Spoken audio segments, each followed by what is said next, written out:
And you have a special guest that you brought with you, I a dwarf do. hamster, right? Yeah, I'll Okay, bring him out. yes, please. I'd love to meet him. I got a call from someone that found him abandoned in a park in a box. Oh, what? And they called my animal hospital and said, "Hey, what do we do with this?" So they brought him in so I could check him out and make sure that he was not injured and he was Okay. healthy. And honestly, we fell in love with him. So he became our new animal ambassador. Okay, I love it. Can I hold him? Is that Yeah, of okay? course. Logan, what do you think? What's Want to say hi, this? bud? From CareCredit, it's Care Experts, a podcast where we dive deep into the health and pet care industry with the professionals that make it happen. I'm Antonio Diaz, and this is Logan. When most people think of pets, cats and dogs usually come to mind. But more and more families are opening their homes to smaller companions. Rabbits, guinea pigs, hamsters, hedgehogs, and even sugar gliders. These so-called pocket pets may be tiny, but they come with big personalities and unique care needs that may surprise first-time owners. That's why I'm excited to be joined today by Dr. Sydney Pokard, founder of Fauna Vet Collective in Lake Forest, California. She specializes in exotic and small animal medicine, and she's here to share her tips for pocket pet parents on how to help these little friends thrive. Dr. Sydney, welcome. I'm Thank happy to you. have you here. I am curious though, what made you get into small pet medicine? Oh, it's just something I've wanted to do most of my life. Really? When I was in college and started working with exotic pets and Okay. small mammals, I just fell in love with them. So I knew when I became a veterinarian that I wanted to do dogs, cats, and all exotic animals. Okay, and now you just specialize in exotic and small I pets? still do a lot of other species as Okay. well, but definitely I'm in process to get my board certification in small companion That's mammals. awesome. So Yeah. what exactly is a pocket pet for the viewers? Yeah. So, easiest way to describe that group of animals is things like rabbits, guinea pigs, hamsters. It kind of traditionally got the name pocket pet just because they're small, Yep. almost fit in the size of your pocket. Okay. But it does cover a broad range of little mammals. Okay. Is there like a size limit, for example? Not really, Okay. because technically rabbits could be considered quote unquote pocket pets, Okay. but they can also be very large. Gotcha. And do you think that they're becoming more popular these days? Absolutely. Yeah. I definitely think that because some people may live places that don't allow larger pets, rabbits are super popular pets Yeah. throughout the country for sure. Are they considered more low maintenance than cats and dogs?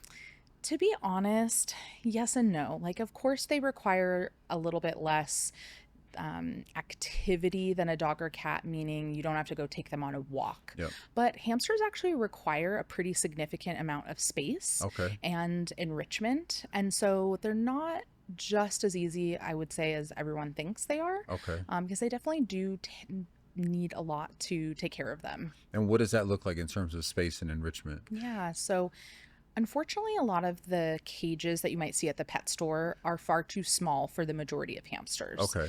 They need about like triple the size Oh, typically. wow. And so it's not always very well known. And you really do need to have an enclosure big enough for them to where they can dig and they can burrow themselves. So a lot of hamsters require like a bedding that is several feet high so that they can make little tunnels and burrow because Okay. that's some of the natural behaviors they would exhibit in the wild as I well. see. Enrichment wise, it's also really important to have something where they can exercise, like a wheel, but also a wheel that's big enough. Okay. So some of the wheels at the stores are a little bit also too small for some of the hamsters. There are definitely some really great resources out there, like through the California Hamster Association, which talk about exact requirements based on the size of your hamster. Okay. Are there any pocket pets that you would recommend for a first time owner? I would probably say that guinea pigs are the best kind of like first time pet, Okay. only because they're a little hardier than some of the other small mammals and they're pretty social and they're not as so like for example some dwarf hamsters are really bite they can bite a Okay. lot, especially with little kids. They're really fast. Guinea pigs are a little bit different. They of course still need a lot of attention and care, but I will say that they are probably my favorite in terms of like a starting pet. Any special considerations regarding diet when purchasing a pocket pet? Yes, absolutely. So most of these animals have a very different gastrointestinal tract than a Okay. dog, for example. So a lot of these creatures, like rabbits and guinea pigs, need to be eating hay primarily in their diets because they ferment that food based on how their anatomy and physiology is. Okay. And so hay is a big part of their diet. So it's a consideration to know if like someone might be allergic to that in the Yeah. household because that is such a big part of their diet. Is that what they would normally eat in the wild as well? So they would be normally eating like grasses, which basically is the same. So the hay is just dried grasses I see. that you're feeding and you're getting packaged Okay. to feed to them. But yeah, that is what they would be eating in the wild. And do pocket pets require the same type of annual vet checkups that a pet dog or cat would? Yeah, absolutely. At least I'm a huge advocate for making sure that they do get Yeah. visits yearly and as they get older, even every 6 months. Okay. So they are notorious for hiding any kind of injury, illness, things like that. They do not want to show you that there's something wrong because they are typically prey species. Yep. And so it's very important that you take them in yearly for checkups so that you can catch things before they become a problem. What kind of issues do you typically see, or what would you be looking for? Yeah, so I do see a lot of issues with their teeth. Okay. And so that would be something that I'm looking for on a yearly exam to just make sure their teeth are growing appropriately. Okay. Most of these animals have continuously growing teeth. And so the hay helps keep their teeth ground down and at a healthy point. And so if they're not eating enough hay or they're eating too many other things in their diet, then they can start to have overgrown teeth. So that's one of the Okay. biggest things that I check for on exams. Okay. Anything else that people should know about to have their pets checked for? Yeah, honestly, we check everything. So, Okay. nose to tail exam, just like you would for a dog. Yep. They can also get similar diseases. They can Okay. get heart disease, they can get GI disease, skin conditions. So, we check Oh, everything. wow. Okay. Yeah. Are there any symptoms that people should look out for to bring their pet to the vet right away? Definitely, if they stop eating or they have even just a small reduction in eating, Okay. because of their GI system, stopping or not eating and not going to the bathroom regularly can be a major emergency for them. I see. Is it just for like one day they didn't eat, so the next day bring them right in? Honestly, it's more of like if they didn't eat for like 4 to 6 hours, No bring way. them in right away. Okay. They eat Yeah. that frequently? Yeah, they should be constantly eating and pooping, basically, Okay. based on their GI system. So if they're not, then it's a huge emergency. Okay. I know for Yeah. me, typically, I recommend people don't free feed their dogs. Yeah. Should people free feed their pocket pets? They should Okay. actually. So because they need to be constantly eating, so like rabbits, guinea pigs, they need to constantly have hay. It should be free fed for them. Now, their pellets, that's another portion of their diet, Mhm. so that they get all of the nutrients necessary. Yep. Those should not really be free fed because they can become overweight Okay. and choose to just eat some of that versus the stuff that's more nutritious for them, like their hay. Okay. So with that is kind of similar to a dog. Okay. And what's the life expectancy for a pocket pet? Depends which species. Okay. So, Let's go through a few yeah, of we'll them. go through. Rabbits are about 10 to 14 years. Oh, wow. Okay. Yeah, guinea pigs are about 8 years. Hamsters, unfortunately, only like 2 to 3 years. Oh, really? Yeah, and rats about the same, like only about 2 years. What's the safest way to let a pocket pet roam around the house? And do you recommend that people let them roam around the house? Yeah. So, yes and no. I would say that most of these animals, even though they're different species, the one thing that they have very much in common is their teeth. Okay. And they love chewing on everything. So that Okay. goes for like rabbits, guinea pigs, hamsters, especially. Yeah. And so if you let them free roam, they're going to chew on everything. So cords, furniture, anything. Okay. And sometimes they may ingest something that is toxic to them or, of course, damage a lot of things. And so when we are talking about free roaming, now I will say rabbits, most people don't realize they do really well being in a free roaming situation. Okay. So they actually do very well versus just being in a cage. Okay. And so you just kind of have to bunny proof your home. Gotcha. Guinea pigs do a little bit better if they're in a not a cage, but almost like a pen setup where they just have a little bit more structure. Okay. And then hamsters, of course, I would say I just want their enclosure to be big enough, but they are safer in that kind of environment only because of their size, because a lot of them will like go under the refrigerator and get stuck or chew a hole in the wall and get stuck into the walls or something like that. So Yeah. those little guys I wouldn't recommend to be free roaming. Okay.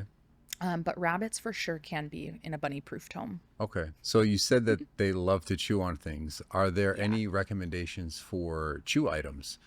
Yes, definitely. So, in addition to their normal diets and like their hay and pellets, which will help their teeth keep at a good level, they also make some wood toys that are safe for them to Okay. chew on, and materials that are safe for them. So, as an example, something like a dried apple stick is something that we give a lot of times to rabbits and guinea pigs and Okay. hamsters so that they keep chewing on something safe and they don't destruct other things. Okay. Do you, in your experience, do pocket pets in general like to cuddle with people? Are they affectionate animals? Yes and no. I Okay. mean, I would say that most hamsters are not super affectionate in terms of like cuddling. Okay. However, rabbits, guinea pigs, absolutely. My rabbit loves to cuddle, but on his terms, of course, more cat-like. Yeah. And guinea pigs also, they tend to like to cuddle as well. Okay. So what I'm hearing is that hamsters are like the cats of of the pocket pets. Is that right? Is that a safe Yeah. way to put it? Honestly, even rabbits sometimes too. Okay, Rabbits, fair like, enough. for example, my rabbit knows his name, but if he doesn't want to stop what he's doing or he doesn't want to come over, he won't. He'll look Yeah. at me and then he'll look away. So Okay. they are kind of cat-like Yeah. as well. They really do have their own personalities. Yeah, they do. Yeah. What's your best advice for somebody that's dealing with a shy or nervous pocket pet?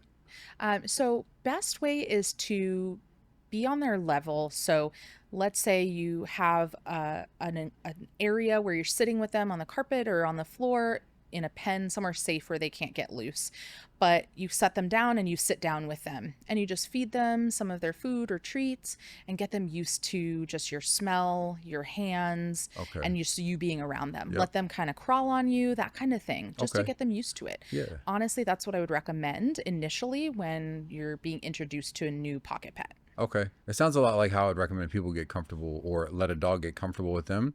Just kind of, I Totally. say, let them approach you with no strings attached. Yes. Meaning if they're sniffing you or, being near you, that's not necessarily an indication that they want to be touched. So let it kind of happen on their terms. Yeah, exactly. Perfect. Exactly. And you have a special guest that you brought with you. I A dwarf do. hamster, right? Yeah, I'll bring him out. Yes, please. I'd love to meet him.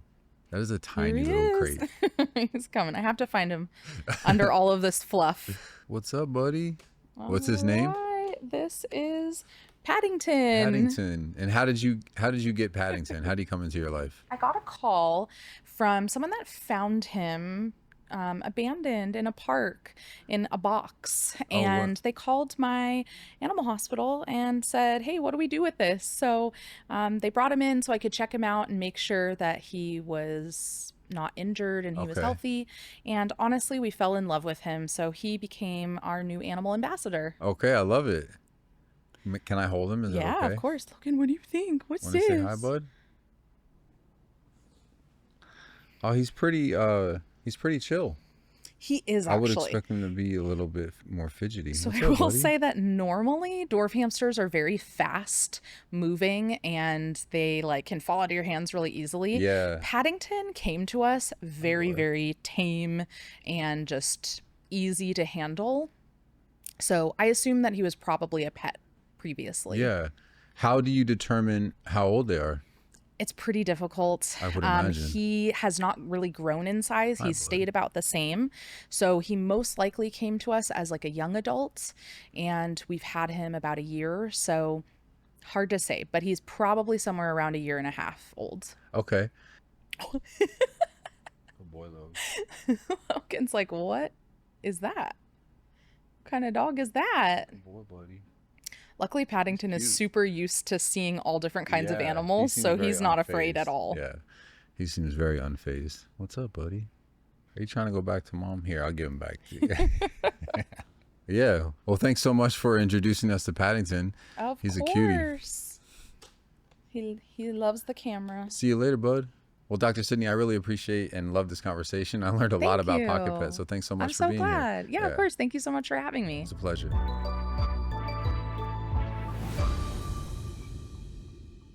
Whoa, whoa, whoa. Don't leave yet.